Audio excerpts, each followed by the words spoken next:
এদিকে আয়।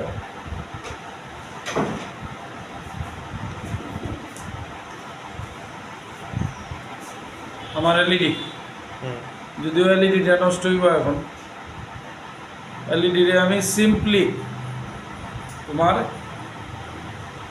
ডাইরেক্ট এসিতে দিতেছি। এলইডি এইটা খুব পসিবলি 2 to 5 ভোল্ট লাগে। তো দেখো এক ঝটকায় শেষ হইব। আর আছে কত এটাতে, কত 230 ভোল্ট।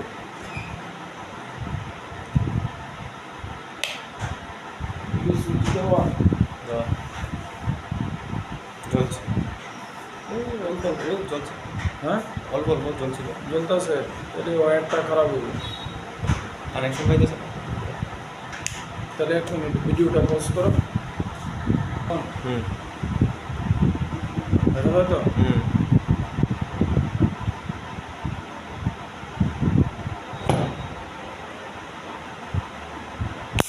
শেষ, ঠিক আছে।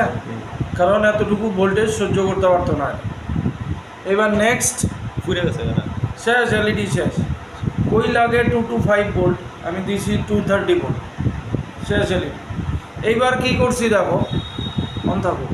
এবার কি করছি দেখো, সিম্পল একটা রেজিস্টার লাগাই দিছি, ঠিক আছে। সেম এলইডি আগের মতো আছে।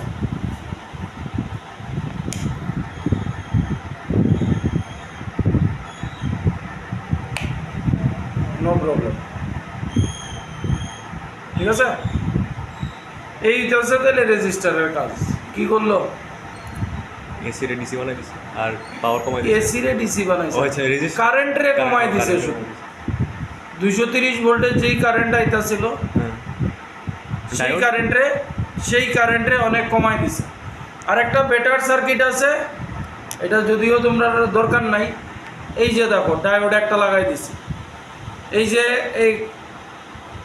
এই যে রেজিস্টার কিন্তু এখনো এসি রাখছে, ঠিক আছে, কিন্তু কারেন্টে অনেক কমাই দিছে। এইবার এই যে ডায়োডটা দেখতেছো তোমরা, এখন দরকার লাগতো না। এই ডায়োডটা কি করব, আমরা জানি এসি কারেন্ট অন অফ হয়, ঠিক আছে। এই ডায়োডটা এসি রে ডিসি বানায়। কিন্তু আমি এটা করছিলাম সকালে, কোনো কারণে খুব পসিবলি বোধহয় এই ডায়োডটা পুরানো দেখে বোধহয় ডায়োডটা নষ্ট হয়ে গেছে, মেবি এটা স্পার্ক হয়ে কিচ্ছু আর হয়েছে না। এটা জ্বলতো না, এটা ডায়োডটা ডিস্টার্ব আছে,